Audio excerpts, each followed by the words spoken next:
Hello everyone, welcome to G centric. और पिछले lecture तक हम लोग केसीएल के ऊपर एक बेसिक अंडरस्टैंडिंग ले चुके हैं और कुछ बेसिक लेवल के क्वेश्चन कर चुके हैं। अब इस लेक्चर में मैं आपको दो क्वेश्चन कराऊंगा और बहुत ही जबरदस्त क्वेश्चन कराऊंगा दोनों के दोनों, और आपको मजा आ जाएगा किस तरीके से केसीएल का फीलिंग आएगा और किस तरीके से केसीएल के अच्छे क्वेश्चन फॉर्म हो सकते हैं। ठीक है, तो यहां पर लिखा है फाइंड आईए, आईबी एंड आईसी। तो जब भी स्टूडेंट क्वेश्चंस देखते हैं और जिसमें डायमंड शेप दिख जाता है, जिसको बोलते हैं हम लोग डिपेंडेंट सोर्सेस, तो बहुत सारी मुश्किल खड़ी हो जाती है आपके सामने। बट बिलीव में आपको मैं एक ट्रिक बताऊंगा किस तरीके से आपको डिपेंडेंट को हैंडल करना है, और ओवर द टाइम जब क्वेश्चंस की प्रैक्टिस अच्छी हो जाएगी तो आपको डिपेंडेंट सोर्सेस से डर नहीं लगेगा। ठीक है, देखिए क्वेश्चन को बहुत ध्यान से देखिए। आपको ये आईए, इस ब्रांच में आईए करंट, आईबी करंट और आईसी करंट फाइंड आउट करना है। और नेटवर्क में क्या गिवन है आपको, 5.6 एम्पेयर का करंट सोर्स गिवन है और ये आपका 2 एम्पेयर का करंट सोर्स गिवन है, और दोनों के दोनों करंट आपके कौन से, इंडिपेंडेंट है।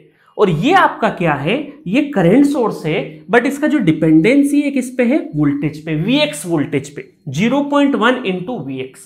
और मैंने आपको पढ़ाया था कि जब भी डिपेंडेंट पढ़ाया था मैंने, वहां पे एक चीज बताई थी कि जब भी डिपेंडेंट सोर्सेस के प्रॉब्लम आएंगे और जिसपे डिपेंडेंसी होगी वो उसका कहीं ना कहीं सर्किट के अंदर कहीं ना कहीं क्लू छुपा रहेगा। तो क्लू कहां छुपा है, यहां पे ये Vx, देखो यहां पे क्लू छुपा हुआ है। तो पहले तो इसका नाम बता दो। तो ये सोर्स कौन सा है, करंट सोर्स है, क्योंकि एरो से हमें पता चला करंट सोर्स है। उसकी डिपेंडेंसी किस पे, वोल्टेज पे, तो क्या बोल सकते हैं इसको हम लोग, वोल्टेज डिपेंडेंट करंट सोर्स बोल सकते हैं। ठीक है, तो चलिए अब हम इसको सॉल्व करने की कोशिश करते हैं। अब बहुत सारे स्टूडेंट क्या करते हैं, तुरंत यहां पे नोडल एनालिसिस लगाने की कोशिश करेंगे। बट क्या मैंने नोडल एनालिसिस अभी पढ़ाया आपको, नहीं पढ़ाया। जब पढ़ा दूं उसके बाद आप नोडल एनालिसिस लगा सकते हो, बट अभी मैंने नोडल के बारे में बताया नहीं है। अभी सिर्फ और सिर्फ किसके बारे में बताया, मैंने केसीएल के बारे में बताया है। ठीक है, तो पहले मैं ये प्रॉब्लम केसीएल से ही सॉल्व करूंगा। एक एक करके, मैंने बताया था ना वेरी फर्स्ट लेक्चर में कि मैं एक एक करके हर एक मेथड के बारे में आपको बहुत अच्छे से ट्रेनिंग दूंगा, और जब सारी मेथड्स कंप्लीट हो जाए उसके ऊपर फिर उसके बाद मैं आपके ऊपर छोड़ दूंगा। आपको जिस मेथड से करना उससे करिए, बस मुझे तो आंसर चाहिएगा। ठीक है, तो अभी लर्निंग हो रही है आपकी, तो मैं जैसा जैसा बोलते जाऊं वैसे ही करना है। वैसे आप ट्राई कर सकते हैं केसीएल से इस क्वेश्चन को, वीडियो को पॉज करिए और ट्राई जरूर करिएगा। ठीक है, चाहे वो गलत ट्राई हो, बट कम से कम कुछ सीखने को ही मिलेगा। जितना आप गलतियां करेंगे, जितनी कॉपी के पेजेस कटेंगे आपके नेटवर्क में, उतना बेहतर नेटवर्क सीखेंगे आप। ठीक है, चलिए अब मैं इस क्वेश्चन को प्रोसेस करता हूं। सबसे पहले तो मैं आपको 2-3 नए कॉन्सेप्ट भी बताऊंगा इस क्वेश्चन के थ्रू। देखिए यहां पर ये वाला पोटेंशियल, ये वाला पोटेंशियल, ये वाला पोटेंशियल, क्योंकि इनके बीच में कोई भी एलिमेंट नहीं नजर आ रहे हैं, कुछ भी एलिमेंट नजर नहीं आ रहे हैं। तो 1 2 3 4 5, ये चारों के 1 2 3 4 5, पांचों के पांचों जो पॉइंट है वो सेम पोटेंशियल पे है। तो क्या मैं इनको पकड़ के ऐसा बना सकता हूं, यहां पे ये सेम पोटेंशियल पे, सेम पोटेंशियल पे, सेम पोटेंशियल पे, सेम पोटेंशियल पे, और इनको मैंने क्या करा, पांचों पॉइंट को उठाया, खींचा और एक पॉइंट बना दिया, क्योंकि सब पोटेंशियल तो एक ही है, सभी इनके बीच में कोई भी एलिमेंट नहीं है, तो ये सब के सब एक ही वोल्टेज पे अवेलेबल है, मतलब एक ही पोटेंशियल पे है। तो ये सारे पॉइंट को क्या क्लब करके मैं एक पॉइंट बना सकता हूं, बिल्कुल बना सकता हूं। अब इसका मुझे वोल्टेज पता है क्या, वो देखता हूं। अब यहां पर आप ध्यान से देखिए कि यहां पर ये जो नीचे वाले पॉइंट्स है, इन पॉइंट्स को भी क्या मैं उठा के एक पॉइंट बना सकता हूं, जो कि मेरा क्या रहेगा, ग्राउंड रहेगा, जो कि मेरा क्या रहेगा, ग्राउंड रहेगा। एक पॉइंट बना देता हूं, इसको भी मैंने क्या बना दिया, एक पॉइंट बना दिया, दैट इज अवर ग्राउंड। ये हमारा ग्राउंड पोटेंशियल। ग्राउंड पोटेंशियल का मतलब है 0 वोल्ट, 0 वोल्ट। ठीक है, तो इसका मतलब है कि सारे के सारी जो ये ब्रांचेस है, जितनी भी ब्रांचेस है, सब के सब पैरेलली कनेक्ट है, और ये दो नोड के बीच में, नोड नंबर ए और नोड नंबर बी के बीच में सारी ब्रांचेस कनेक्ट है। क्योंकि देखो नेटवर्क क्या है, थोड़ा सा इमेजिनेशन चाहिएगा आपको, थोड़ा सा सर्किट को देखने से थोड़ा सा दिमाग को में इमेजिनेशन की पावर बढ़ती जाएगी, और धीरे धीरे ही होगा। ये अचानक रातों रात नहीं दिखेगा। ये आपको, जैसे आप सोच रहे होंगे सर आपको कैसे दिखा, ये प्रैक्टिस से आएगा। ठीक है, चलिए आगे चलते हैं। अब ये 2 पॉइंट मैंने बना दिए। अब मैं आपको एक चीज बताता हूं, जब भी कभी सपोज करो मैंने इस ब्रांच को उठाया है ना, इस ब्रांच को उठाया, इस ब्रांच को उठा के मैं यहां पे लिखता हूं अलग से। ये मैंने बनाया, कितने ओम का है, 18 ओम का रेजिस्टेंस है, और यहां का वोल्टेज कितना है, वोल्टेज है Vx, और इसका नीचे वाला पोटेंशियल कितना है, ये that is ground potential 0 volt, और यहां का पोटेंशियल अभी हमें नहीं पता है। तो आपके सामने जब भी कभी एक ब्रांच है ठीक है, और उसमें एक पोटेंशियल 0 वोल्ट पे अवेलेबल है, एक पोटेंशियल 0 वोल्ट पे अवेलेबल है, और इस बीच में दूसरे वाले पोटेंशियल अगर आपको पता करना है, दूसरे वाले का जब पोटेंशियल पता करना, और पूरी ब्रांच में ये अगर एक ही एलिमेंट है, ये एक ही एलिमेंट है, तो हम ये बोल सकते हैं कि यही वोल्टेज यहां पर अपीयर हो जाएगा, यही वोल्टेज Vx वोल्टेज यहां पे अपीयर हो जाएगा। ये कॉन्सेप्ट है, अभी जब मैं नोडल एनालिसिस वगैरह पढ़ाऊंगा ना, तो वहां पे और भी थोड़ा सा और डिटेल में इसको एनालिसिस करके बताऊंगा, बट अभी के लिए आप एक कॉन्सेप्ट सीख गए। इसको मैं वहां पर जाके इसको नॉन रेफरेंस नोड और इसको रेफरेंस नोड वगैरह बोलूंगा आगे चल के नोडल एनालिसिस में, बट अभी के लिए जुगाड़ मेथड आपको बता देता हूं कि जब भी आपका कोई भी रेजिस्टेंस है और वो अगर एक नोड आपका कौन सा है, कोई भी नॉन जीरो नोड है और नीचे वाला नोड अगर जीरो है, ग्राउंड पोटेंशियल है, तो इसके बीच का जो भी वोल्टेज है वही वोल्टेज यहां पर इस नोड का वोल्टेज हो जाएगा, इस नोड का वोल्टेज हो जाएगा। फॉर बेटर अंडरस्टैंडिंग मैं आपको यह बता देता हूं कि ऊपर वाला जो साइन है, सपोज करो ऊपर कौन सा है, इस नोड के पास वाला साइन कौन सा, पॉजिटिव, तो ये मैं बोलूंगा प्लस Vx से। अगर ये ऐसा होता, माइनस प्लस ऐसा होता, तो हम इसको क्या बोलते, माइनस Vx बोलते, इसको क्या बोलते उस टाइम पे, माइनस Vx बोलते। ठीक है, समझ में आ गया आपको? तो ये एक जुगाड़ मेथड मैंने अभी बता दी अभी के लिए। ठीक है, ये आपको एनालॉग इलेक्ट्रॉनिक्स में बहुत काम आएगा, एनालॉग इलेक्ट्रॉनिक्स में बहुत काम आएगा। ठीक है, सपोज करिए, जैसे मैं एक दो एग्जांपल बता देता हूं ताकि फिर क्वेश्चन अपन स्टार्ट करते। सपोज करो यहां पे एक रेजिस्टेंस होता और यहां पर हम ये बोल सकते थे ये ग्राउंड पोटेंशियल है और यहां पर मैं 2 वोल्ट बोलता, और इस नोड ए VA वोल्टेज, तो मुझे बताओ कि VA की वैल्यू क्या हो जाएगी। तो हम ये बोलेंगे कि अगर एक ही ब्रांच है, एक ये हमारा रेफरेंस नोड है, ये नॉन रेफरेंस नोड है, और इसके बीच में अगर एक ही एलिमेंट है और इसके अक्रॉस का जो वोल्टेज है, तो ये वापस डायरेक्टली 2 वोल्ट अपीयर हो जाएगा इस तरीके से। ठीक है, 2 वोल्ट अपीयर हो जाएगा। तो ये एनालॉग इलेक्ट्रॉनिक्स में आपको ओपेम वगैरह में काफी जगह पे काम आएगा। चलो, अब अभी के लिए कॉन्सेप्ट ध्यान रखिए, धीरे धीरे जब आगे आगे बढ़ेंगे तो कॉन्सेप्ट आपको रिपीटेडली देखने को मिलेगा और आपको बहुत आसानी से समझ में आ जाएगा। ठीक है, चलिए, तो इस तरीके से हमारे साथ में क्या हुआ, यहां पे इसके हिसाब से देखें तो यहां पर ये हमारा ग्राउंड पोटेंशियल, तो ये Vx है, तो ये वोल्टेज क्या हो जाएगा, Vx वोल्टेज हो जाएगा। क्या हो जाएगा, Vx वोल्टेज।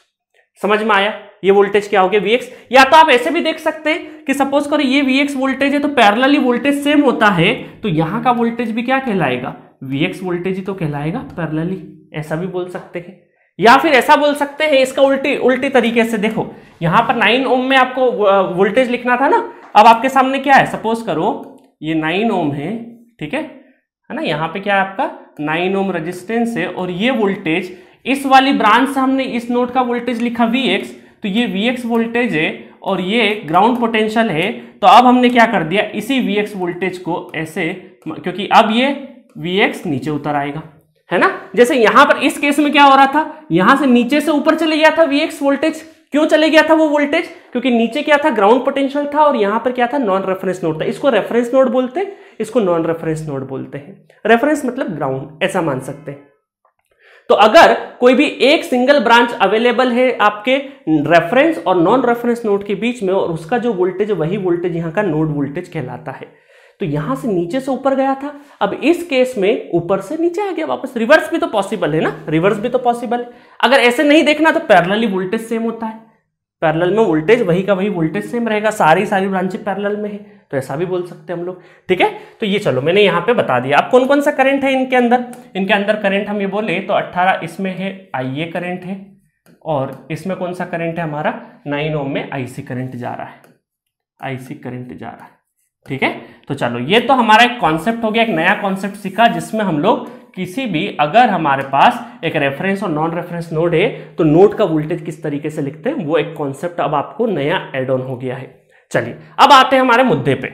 अब देखिए ये है एक नोड, हम ये मान के चले, इस नोड को बोलेंगे हम लोग थोड़ी देर के लिए, इसको मैंने बोल दिया ए नोड। क्या बोल दिया, ए नोड, है ना। और KCL लिखना है मुझे, तो मैं ये लिखूंगा KCL एट ए। अब ये सारे के सारे जो पॉइंट्स है वो यहाँ पे इकट्ठा हो गए, है ना। अब इनको भूल जाइए, ये वाली ब्रांचेस को भूल जाइए, ये वाली ब्रांचेस को भूल जाइए। ये सारे नोड उठा के मैंने क्या कर दिए, एक ही जगह पे लगा दिए हैं। अब यहाँ पर अगर आप इनकमिंग और आउटगोइंग देखेंगे तो इस नोड पर इनकमिंग कितना है, ये इनकमिंग जा रहा है, ठीक है, और बाकी सारे के सारे क्या है, आउटगोइंग है, दूर जा रहे हैं। तो क्या मैं ऐसा लिख सकता हूं कि इनकमिंग कितना है 5.6 और बाकी सारे के सारे आउटगोइंग, मतलब IA plus IB plus IC plus कितना एम्पेयर, 2 एम्पेयर, 2 एम्पेयर। ठीक है, समझ में आ गया। इसको थोड़ा सा अगर मैं सिंप्लीफाई कर दूं, 2 उधर ले जाऊं तो ये कितना हो जाएगा, IA plus IB plus IC equal to 2 minus 5.6 minus 2 तो 3.6 आ गया यहां तक समझ में। अब आपको क्या करना है, IA, IB और IC की वैल्यू कैलकुलेट करना है। अब एक इक्वेशन से तो नहीं वैल्यू कैलकुलेट हो सकती है, क्योंकि IA, IB, IC तीनों की तीनों अननोन है, मतलब 3 इक्वेशन की जरूरत पड़ेगी। तो यहां से तो हम 3 इक्वेशन कहां से लाएंगे, ये एक बड़ी दुविधा है। तो क्यों ना हम यहां पर ये जो Vx वोल्टेज है, क्या इसमें कन्वर्ट कर ले हम लोग। देखो IA को लिखो, अगर मैं देखूं ये IA अगर यहां से इसको थोड़ा सा उठा के मैं ऊपर रख देता हूं, ठीक है, इसको थोड़ा सा उठा के मैं ऊपर रख देता हूं, और यहां पे मैं अगर ऐसा लिखूं, थोड़ा सा डिफरेंट कलर ले लेते हैं, कि IA करंट को अगर मैं ऐसा लिखूं कि यहां पर ओम्स लॉ के हिसाब से वोल्टेज है, रेजिस्टेंस है और करंट भी है, तो इसका मतलब है कि IA equal to Vx divided by V by R, V by 80। Ohm's law के हिसाब से लिख सकते हैं, बिल्कुल लिख सकते हैं। IC को अगर मुझे लिखना हो तो क्या मैं ऐसा लिख सकता हूं, Vx divided by 9 ohm, voltage divided by resistance, Ohm's law के हिसाब से। तो देखो IA और IC दोनों काय में आ गए इन टर्म्स ऑफ Vx। तो IB देख लेते, तो IB क्या है, इसके अपोजिट है, ये भी करंट सोर्स है और ये भी, तो एक दूसरे के अपोजिट है। इसका मतलब क्या, मैं IB को ऐसा लिख सकता हूं कि IB इक्वल टू अपोजिट है, इस वजह से माइनस साइन 0.1 Vx कर सकता हूं। तो अब मेरे पास क्या हो गया, IA, IB और IC तीनों के तीनों current in terms of Vx आ चुके हैं। अब मैं IB, IC और IA की वैल्यू यहां पे पुट कर दूंगा, तो मुझे सारी पूरी इक्वेशन में एक ही अननोन रहेगा, दैट इज Vx, है ना। चलो फाइंड आउट कर लेते जल्दी से। तो ये कितना हो जाएगा, Vx divided by 18 minus 0.1 Vx plus IC कितना है, Vx divided by 9 equal to 3.6। अब बहुत सारे स्टूडेंट मेरी जो ओल्ड नेटवर्क की सीरीज है उसमें ये सेम क्वेश्चन कराया, और यहां पर एलसीएम लेने में बहुत सारे स्टूडेंट को दिक्कत आई है। तो प्लीज एलसीएम एटलीस्ट आपको आना चाहिए। इसको सॉल्व करना है तो आपको एलसीएम पता होना चाहिए। एलसीएम कितना आ जाएगा, 9 और 18 का 18 एलसीएम आ जाएगा, दैट इज Vx। इसको मैं सॉल्व कर देता हूं चाहो तो, ठीक है। ये हो जाएगा 1.8 Vx, ठीक है, और 9 दूना 18 तो 2Vx इक्वल टू 3.6। तो 3.6 में 18 को मल्टीप्लाई करना, इसको प्रॉपरली सॉल्व करना, तो Vx की वैल्यू आ जाएगी 54 वोल्ट। 54 वोल्ट आ जाएगी आपकी VA की वैल्यू, ठीक है। तो यहां पे बहुत सारे लोग कैलकुलेशन एरर करते हैं, क्योंकि बहुत सारे स्टूडेंट क्या करते हैं, 5.6 की जगह 56 ले लेते हैं गलती से लिखने में। तो आप प्लीज कैलकुलेशन बहुत ही प्रॉपरली चेक करना, क्योंकि ओल्ड सीरीज में सेम क्वेश्चन करवाया था और बहुत सारे स्टूडेंट इस कैलकुलेशन पे एलसीएम पूछ रहे थे मुझसे, ठीक है। अब आपको क्लियर होगा, 54 आ चुका है। चलिए, तो अब आप क्या हो गया प्रॉब्लम, Vx सॉल्व हो गया। अब Vx सॉल्व हो गया तो अब आपको क्या चाहिए, IA, IB, IC, तो ये तो बड़ी आसानी से सॉल्व कर देंगे। तो यहां पर IA अगर है तो वो हमें पता है कि Vx डिवाइडेड बाय कितना है, 18 है, तो 54 डिवाइडेड बाय 18, 18 दूना 36, 18 तिया 54, तो 3 एम्पेयर क्या हो गया, IA करंट हो गया। IB करंट अगर पूछे मुझसे तो ये कितना हो जाएगा, माइनस 0.1 इंटू Vx, तो Vx की वैल्यू कितनी, 54, तो माइनस कितना हो जाएगा, माइनस 5.4 वोल्ट, ठीक है। Vx की वैल्यू 54 पुट करेंगे, 54 इंटू 0.1 तो कितना हो जाएगा, माइनस 0.4 वोल्ट, ठीक है। Sorry, not volt, ampere, not volt, ampere है ना। Vx की वैल्यू पुट करेंगे तो 0.1 इंटू कितना हो जाएगा, 54, तो ये कितना हो जाएगा, 5.4 एम्पेयर, ठीक है। अब बहुत सारे लोग ऐसा मत पूछना कि सर यहाँ पे Vx की जो यूनिट है वो वोल्ट में है और ये तो कांस्टेंट है, तो यहाँ पर हमारे पास क्या करंट की वैल्यू, ये डिपेंडेंट सोर्स है, ये है असल में करंट सोर्स, पर इसकी डिपेंडेंसी किस पे है, वोल्टेज पे है। आई बात समझ में। तो यहां पर ये वैल्यू काय में आएगी, आपकी एम्पेयर में आएगी, वैल्यू काय में आएगी, एम्पेयर में आएगी। IC करंट कितना हो जाएगा, Vx डिवाइडेड बाय 9, तो 54 डिवाइडेड बाय 9, तो ये कितना हो जाएगा, 6 एम्पेयर हो जाएगा, ठीक है। तो इस तरीके से IA, IB और IC तीनों की वैल्यू हमें पता चल गई, ठीक है, तो बहुत अच्छा क्वेश्चन था। इसमें हम लोगों ने क्या किया, केसीएल का यूज किया और थोड़ा सा कॉमन सेंस लगाया। कौन सा कॉमन सेंस? आज से एक नई चीज पता चली हमें कि अगर एक ही रेजिस्टेंस है और उसके अक्रॉस का वोल्टेज अगर पता है और वो नॉन रेफरेंस और रेफरेंस और नॉन रेफरेंस नोड के बीच में कनेक्टेड और नीचे का वोल्टेज, रेफरेंस नोड का मतलब 0 वोल्ट है ना, 0 वोल्ट होना चाहिए, दूसरा वोल्टेज हो जाएगा तो नहीं होगा। तो नीचे अगर एक 0 वोल्ट है तो ये जो वोल्टेज है, इस ब्रांच का जो वोल्टेज है, वही वोल्टेज यहां का नोड का वोल्टेज कहलाएगा। ठीक है, इसका मतलब है कि 2 नोड है और नीचे का वोल्टेज 0 वोल्ट है, तो यहां का इस ब्रांच का जो वोल्टेज होगा वही वोल्टेज नोड का वोल्टेज कहलाएगा। ठीक है, अब मैं 4-5 बार रिपीट कर चुका हूं। ये कॉन्सेप्ट बहुत जरूरी, एनालॉग में भी काम आएगा और नेटवर्क में भी बहुत सारी जगह पे काम आने वाला है। ठीक है, इस कॉन्सेप्ट को एक बार और पढ़ाऊंगा मैं जब मैं नोडल एनालिसिस पढ़ाऊंगा।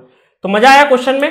क्वेश्चन बहुत ही अच्छा था, जिसमें हमने डिपेंडेंसी वाला भी देखा। देखो, आपको पता होगा कि ये अगर डिपेंडेंसी वाला क्लू नहीं होता हमारे पास तो ये क्वेश्चन सॉल्व नहीं होता। ठीक है, तो एक क्लू पता होना बहुत जरूरी है कि तो जब भी आपको डिपेंडेंट सोर्सेस मिले तो जिसपे भी डिपेंडेंसी है वो कहीं ना कहीं इंटायर नेटवर्क में कहीं ना कहीं क्लू उसका छुपा रहेगा और वहीं से आपका क्वेश्चन क्रैक होगा। असल में एक इक्वेशन वहीं से बनेगी आपकी। ठीक है, चलिए नेक्स्ट क्वेश्चन की तरफ बढ़ते हैं। क्वेश्चन नंबर 12, और ये बहुत ही इंटरेस्टिंग क्वेश्चन है, देखने में डरावना क्वेश्चन है बट ये आपके 2-3 एग्जाम्स में आ चुका है। एक तो ईएससी में भी आ चुका है, एक बार कन्वेंशनल में, और एक बार एडमिनिस्ट्रेटिव सर्विसेज में भी ये क्वेश्चन आ चुका है। तो कन्वेंशनल टाइप का क्वेश्चन है और ये 2 बड़े एग्जाम्स में यूपीएससी जो कंडक्ट करवाता है, एडमिनिस्ट्रेटिव सर्विसेज और इंजीनियरिंग सर्विसेज, दोनों में ये क्वेश्चन आया हुआ है। इस क्वेश्चन में आपको बहुत ही अजीबोगरीब डायग्राम है, जो हमारा जो बोल सकते हैं जो कन्वेंशनल नेटवर्क डायग्राम है वैसा नहीं नजर आ रहा है, थोड़ा सा जिगजैग पैटर्न नजर आ रहा है। तो मैं आपको एक चीज बताता हूं, जब भी कभी नेटवर्क थ्योरी में जिगजैग पैटर्न जैसी कुछ चीज नजर आ जाए, आड़ी टेढ़ी ड्रॉ करी हुई कोई चीज नजर आ जाए, तो उसको आपको रीड्रॉ करना है, क्योंकि उसको जैसे ही आप रीड्रॉ कर लेंगे तो आपका दिमाग चलने लगेगा। क्योंकि नेटवर्क में आपका देखने का तरीका क्या होता है हमेशा कि एक नीचे ग्राउंड पोटेंशियल हो, नीचे की साइड में ग्राउंड पोटेंशियल, ये कुछ नोड हो और उसको हम सॉल्व कर देंगे, सीरीज पैरेलल कुछ नजर आता हो तो हमारा दिमाग ज्यादा चलता है, क्योंकि ये देखने का आदी होता है दिमाग। इस तरह का नेटवर्क हम लोग पूरे नेटवर्क थ्योरी में इस तरह के डायग्राम देखने का आदी नहीं होता है, हमारा दिमाग क्या होता है उस तरह का ट्रेंड नहीं होता है। तो आपको मैं जब भी बोलूंगा कि जिगजैग तरीके के पैटर्न आए या आड़े टेढ़े आड़े तिरछे, जिसको जिगजैग पैटर्न बोलते हैं टेक्निकल टर्म में, इस तरह के कभी आ जाए तो आपको क्या करना है, सिंपली रीड्रॉ करने की तरफ जाना है, इस सर्किट को थोड़ा सा रीड्रॉ करना है।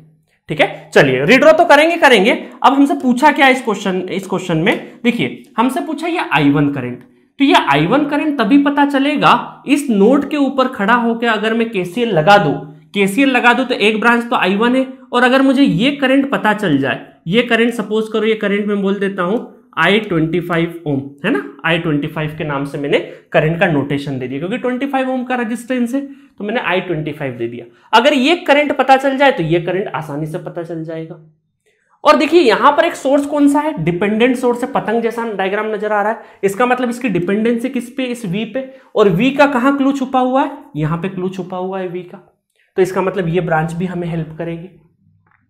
फिर अगर मैं बोलूं कि I3 अगर मुझे पता करना हो तो अगर मैं यहां KCL लगा दूं तो इसका मतलब ये करंट पता चल जाए, ये करंट पता चल जाए तो ये I3 आसानी से निकल जाएगा।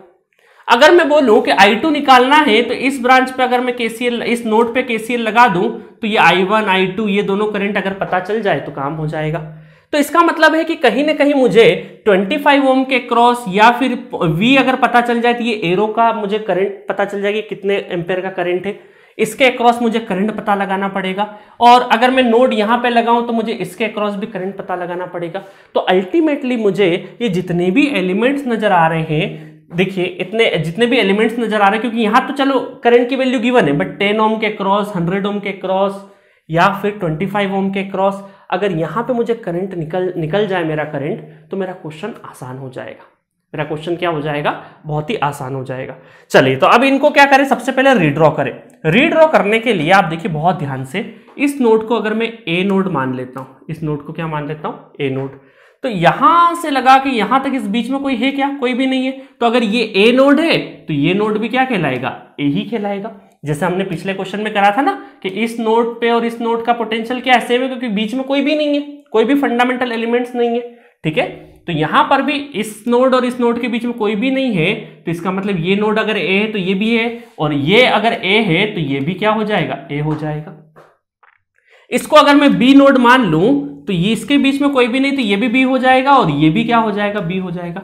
इसका मतलब मेरे ए और बी के अंदर ही सारा का सारा सर्किट डिजाइन है, ए और बी के अंदर ही। तो क्या मैं इसको रीड्रॉ तो बड़ी आसानी से कर सकता हूं? बिल्कुल कर सकता हूं। देखिए ए और बी बना देते हैं हम लोग, है ना, इसको रीड्रॉ करते बड़ी अच्छे से। तो कलर कौन सा ले लेते हैं, ये ले लेते हैं, है ना। देखिएगा ये मैंने बनाया ए पोटेंशियल, पूरी लाइन बना दी ए पोटेंशियल की, ठीक है। और ये लाइन बना दी मैंने बी पोटेंशियल की, ये क्या बना दी मैंने, बी पोटेंशियल की लाइन बना दी, ये बी पोटेंशियल, ठीक है। ए और बी की बना दी लाइन। अब ए और बी के बीच में कौन कनेक्ट है, 25 ओम है, ठीक है। तो क्या मैं ऐसा लिख सकता हूं, ए और बी के बीच में 25 ओम का रेजिस्टेंस, ठीक है। और देखिए पॉजिटिव किस साइड में, पॉजिटिव साइड में। ये रीड्रॉ करते टाइम पे ध्यान रखना, ओरिजिनल आपके साइन कन्वेंशन चेंज नहीं हो जाए। पॉजिटिव नेगेटिव अपने मन से कुछ भी कर लेना, ऐसा नहीं करना, जो ओरिजिनली लगा है उसके हिसाब से करना। तो पॉजिटिव किसके साइड में, ए की साइड में है, तो अपर प्लेट क्या आएगी, ए के पास वाली जो प्लेट है वो पॉजिटिव और नीचे वाली नेगेटिव, और ये है आपका वी, ठीक है। उसके बाद ए और बी के बीच में देखो, ये ए और बी के बीच में, तो ये एरो किस साइड में नजर आ रहा है, टुवर्ड्स ए।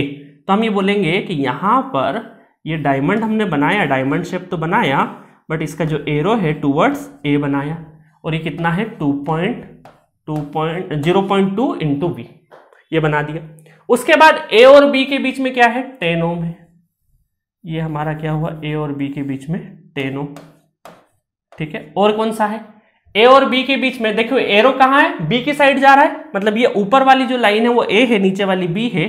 तो हम ये बोल सकते हैं कि ये हमारा नीचे की साइड में कितना 2.5, और फिर ए और बी के बीच में कितना है 100, तो दैट इज 100,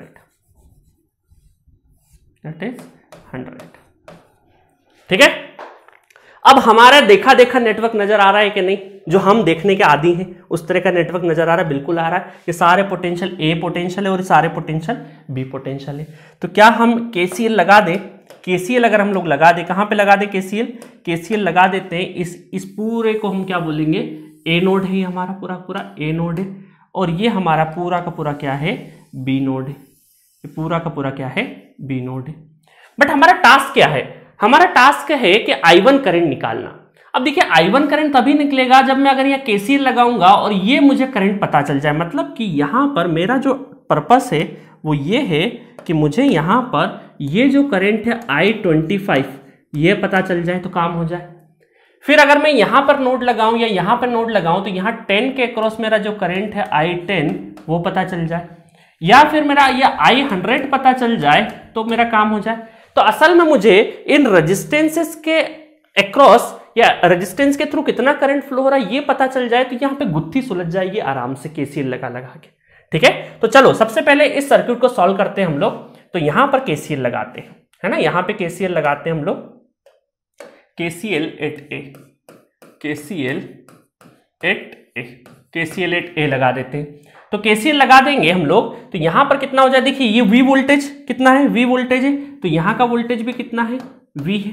तो हम लोग थोड़ी देर के लिए यहां पे इनकमिंग आउटगोइंग लिखें, तो यहां पे आउटगोइंग कितना है आपका, ये इनकमिंग देख लेते हैं सबसे पहले। इनकमिंग हमारा टूवर्ड्स एरो इधर आ रहा है, तो 0.2 वी ये हो गया इनकमिंग, और बाकी सारे के सारे क्या है, I25 आउटगोइंग है, प्लस और कौन सा करंट है आउटगोइंग, I10 ये भी आउटगोइंग है, और आउटगोइंग में कितना है प्लस 2.5 एम्पेयर, ठीक है, और प्लस I100, ठीक है, I100 ये भी हमारा क्या है आउटगोइंग है।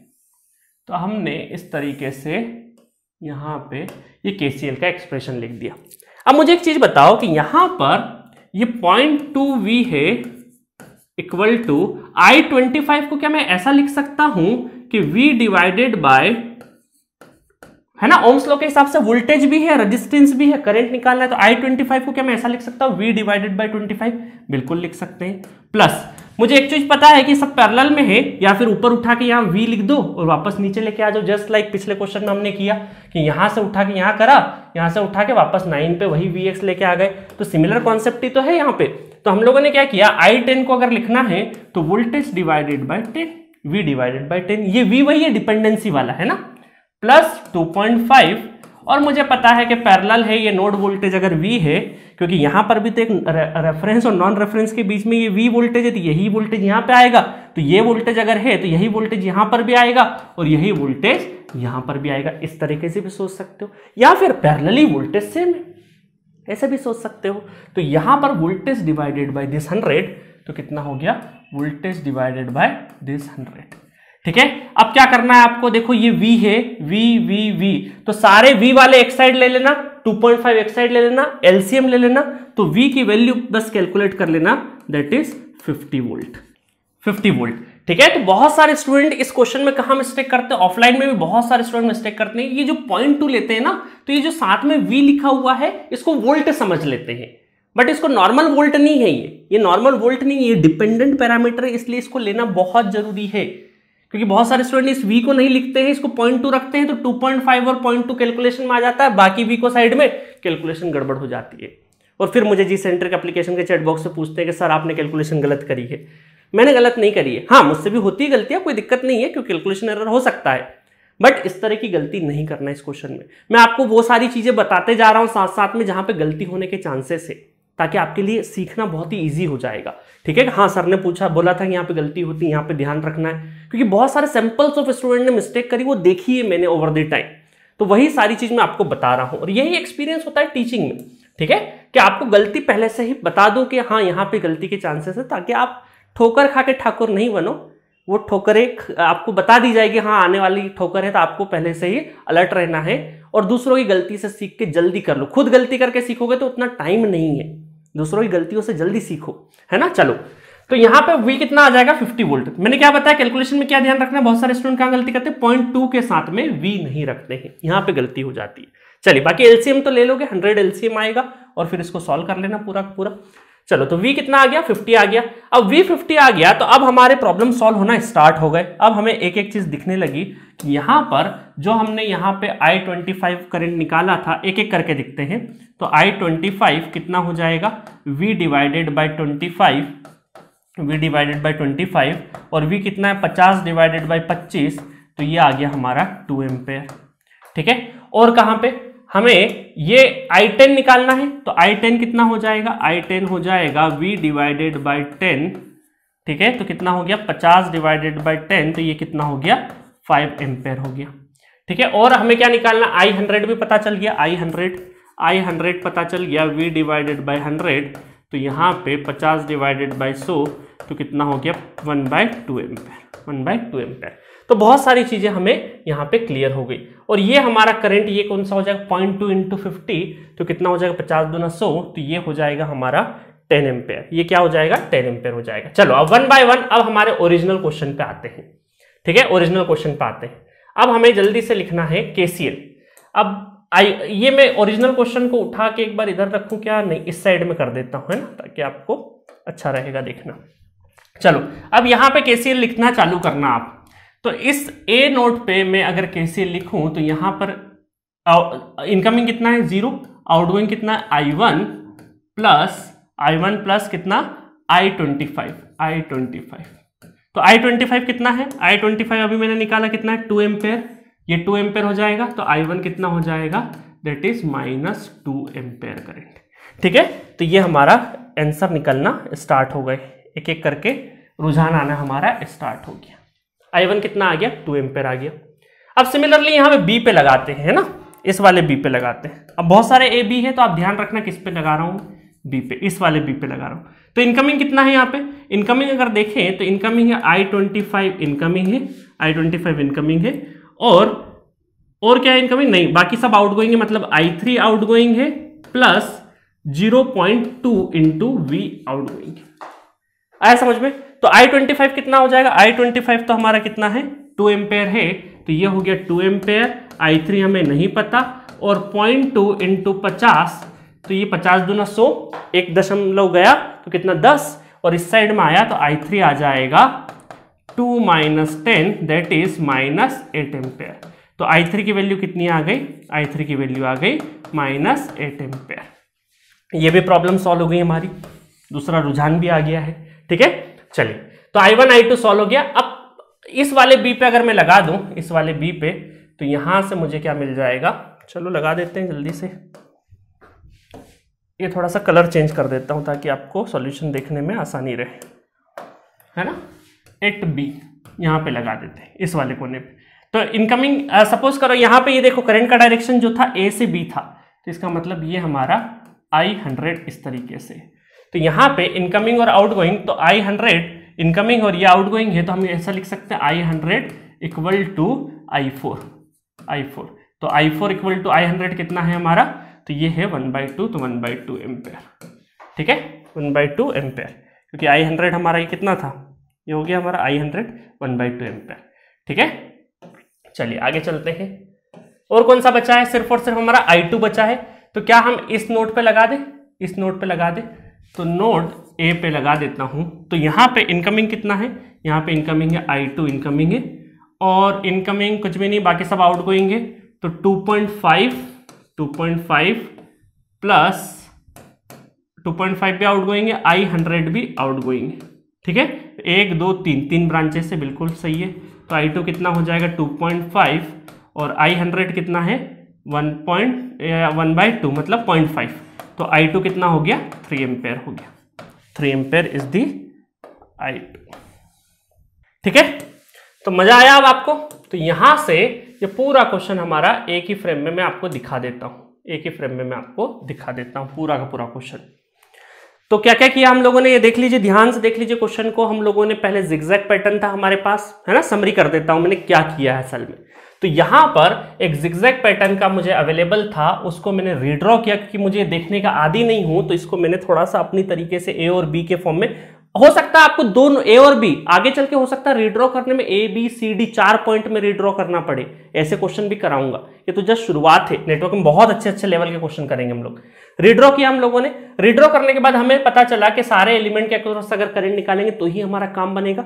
तो हम लोगों ने ये नेटवर्क बनाया और इससे केसीएल लिखा, और केसीएल के हिसाब से ये जो हमारे जितने भी अननोन्स करंट थे, इनको हम लोगों ने जो भी डिपेंडेंट वेरिएबल था हमारा, उस डिपेंडेंट के साथ में हम लोगों ने अलग अलग तरीके से जहां जहां क्लू मिलते गया, तो ओम्स लॉ के हिसाब से वोल्टेज डिवाइडेड बाय रेजिस्टेंस हम लोग लगाते गए, और हमें अल्टीमेटली जिस पे डिपेंडेंसी थी V, वो कैलकुलेट हो गया। उसके बाद हम लोगों ने हर एक ब्रांच के अक्रॉस करंट फाइंड आउट कर लिया। क्योंकि करंट फाइंड आउट कर लिया तो उसके बाद हमें किसी भी नोड पे केसीएल लगा के, आप चाहे तो इस नोड पे भी केसीएल लगाओगे तो भी आपका सेम ही आंसर आएगा। ठीक है, आप में से बहुत सारे लोगों ने हो सकता है यहां पर भी केसीएल लगाया, तो यहां से भी सेम ही आएगा, कोई इशू नहीं है। ठीक है, और उसके बाद फिर हम लोगों ने हर एक ब्रांच में करंट निकाल लिया, और फिर अलग अलग केसीएल लगा के इस तरीके से हमारे फाइनल आंसर आ गए I1 I2 I3 and I4। था ना मजेदार क्वेश्चन। इस तरह के क्वेश्चन ऑब्जेक्टिव में नहीं आ सकते क्योंकि these are time taking questions. But ये कन्वेंशनल प्रॉब्लम जो इंजीनियरिंग सर्विसेज या एडमिनिस्ट्रेटिव सर्विसेज में जो कन्वेंशनल प्रॉब्लम होती है वहां पर आते हैं। और हर एक देखिए कन्वेंशनल तरीका ये है कि जैसे आपके कॉलेज में होता है कि नहीं, कॉपी भरने के नंबर मिलते हैं, बट कॉलेज में क्या होता है, चेकिंग नहीं होती ढंग से, सिर्फ पेज देखते कितने पेज भरे और इसके हिसाब से नंबर दे देते हैं। तो चेकिंग बहुत अच्छे से नहीं होती कॉलेज एग्जामिनेशन की। बट कॉलेज में जो कॉपी में आप लिखते हैं, अगर ईमानदारी से लिखते हैं, कोई गाने वाने नहीं लिखते और ईमानदारी से आप अपनी कॉपी में अच्छे से लिखते हैं, तो वही प्रेजेंटेशन आपको लॉन्ग टर्म में कन्वेंशनल प्रॉब्लम में काम आएगा। क्योंकि ऐसा नहीं होगा कि रातों रात या 6 महीने में आप सीख जाओगे कन्वेंशनल कैसे लिखना है। ये एक स्लो प्रोसेस का हिस्सा है। अगर आपका रिप्रेजेंटेशन अच्छा है कॉलेज टाइम से ही, तो अगर आप जो बहुत सारे स्टूडेंट जो कॉलेज में है, तो जो कॉलेज का एग्जाम या कॉलेज का वाइवा बहुत ही सिंसियरली दिया करिए। आप सोचते हैं ना कुछ भी कपड़े पहन के निकल जाते हैं वाइवा में, चलो कॉलेज वाइवा है, चलो शर्ट यहाँ जा रही, कॉलर यहाँ जा रही, ऐसे नहीं। आप वाइवा में जा रहे हो प्रॉपरली पेन लगा के, थोड़ा सा अच्छे से रिप्रेजेंटेशन अच्छा, क्योंकि वो आपकी लाइफ का हिस्सा बन जाएगा आगे चल के। आपको फिर इंटरव्यू के लिए अलग से ऐसा नहीं है कि यार कैसे बैठना है, कैसे ग्रीट करना है, कैसे बिहेव करना है, ये सीखने की जरूरत नहीं है, ये आपके अंदर इनबिल्ट हो जाएगी। ये दूसरी जगह पे काम आते हैं ना, एटिकेट्स तो काम आते ही हैं। और आपके जो कन्वेंशनल अप्रोच है, डायग्राम बनाओ, उसका प्रिंसिपल लिखो, इंट्रोडक्शन लिखो। ये जैसे क्वेश्चन अगर मुझे कन्वेंशनली सॉल्व करना होता तो मैं प्रॉपरली KCL देखो लिखने का मेरी आदत आज भी वही है, KCL लिखना है तो इस तरीके से लिखना है, वोल्ट लिखना है, यूनिट के नंबर कट जाते हैं, फिर अलग अलग स्टेप पे KCL लिखना है। मैं चाहता था ये वाली स्टेप नहीं लिख के डायरेक्टली हाँ चलो इधर से इनकमिंग इधर से आउटगोइंग। अरे कहाँ जल्दी है, एक जिंदगी है और हमने चूज किया अगर हमें पढ़ना है तो फिर आराम से पढ़ाई करो ना, अच्छे से पढ़ाई करो, क्यों जल्दी मचाना है हमें। एक डिसीजन ले लिया है कि पढ़ाई करना है, उसमें भी जल्दी मचाएंगे तो फिर जल्दी वाले रिजल्ट जल्दी जैसे ही होंगे, है ना। तो क्योंकि मैंने बहुत सारे कन्वेंशनल एग्जाम्स निकाले हैं, इसलिए मुझे बहुत प्रॉपर एक्सपीरियंस है कि आपका जो कॉलेज से ट्रेनिंग होती है कन्वेंशनल लिखने की, चाहे चेकिंग कुछ भी हो रही हो, हमें नहीं पता, हाँ ये हमारा दोस्त भी बिना ढंग के कुछ रिप्रेजेंटेशन के अपने से ज्यादा भी नंबर आया, कोई दिक्कत नहीं, आप अपना काम करो ना, आप अपना प्रेजेंटेशन बहुत अच्छे से रखो, ये आपका आदत बन जाएगा। और इस तरीके की चीजें बहुत, देखो अच्छे से रिप्रेजेंटेशन करके आप सॉल्यूशन करोगे तो कैलकुलेशन के एरर भी काफी कम हो जाते हैं। और गेट एग्जामिनेशन भी कहने को ऑब्जेक्टिव एग्जाम है, बट कहीं ना कहीं क्वेश्चन सब्जेक्टिव तरीके से ही सॉल्व करना है, नहीं तो बार बार एक जगह मिस्टेक होगी ढंग से नहीं, क्योंकि कहीं पर भी पता चले यहाँ आंसर मैच नहीं कर रहा, फिर प्रोसेस आपने कुछ इस तरीके से कर दी, कभी इधर कर दिया, कॉपी के पीछे कर दिया। मैं देखता हूँ ऑफलाइन में बहुत सारे स्टूडेंट जैसे ही क्वेश्चन दिया कॉपी के पीछे या हेडर फुटेज में लगे हुए हैं थोड़ा सा केसीएल लिखने, केवीएल लिखने। ऐसा नहीं करो, क्वेश्चन को प्रॉपरली सॉल्व करो ना, चाहे ट्राई कर रहे हो, क्यों हेडर फुटेज में करना, क्यों कॉपी के पीछे करना, ऐसा नहीं करो। प्रॉपरली क्वेश्चन है तो क्वेश्चन को प्रॉपरली सॉल्व करो, ठीक है। गलत होगा तो काट देंगे, और काटना कैसे, एक लाइन सिर्फ और सिर्फ, गलतियों पे पर्दा नहीं डालना है, ठीक है। तो एट दिस नोट हमारा केसीएल वाला कॉन्सेप्ट फिनिश होता है, और आपको इस लेक्चर में मैंने 2 अच्छे क्वेश्चन कराए जिससे कि केसीएल की इंटेंसिटी आपको पता चली हुई, केसीएल से अच्छे क्वेश्चन किए जा सकते हैं। तो नेक्स्ट लेक्चर से हम लोग बेसिक सॉल्विंग टेक्निक का जो सेकंड टेक्निक है केवीएल, किरचॉफ वोल्टेज लॉ, वो पढ़ेंगे और फिर उसके ऊपर क्वेश्चंस देखेंगे। तो मिलेंगे नेक्स्ट लेक्चर में। Okay, thank you.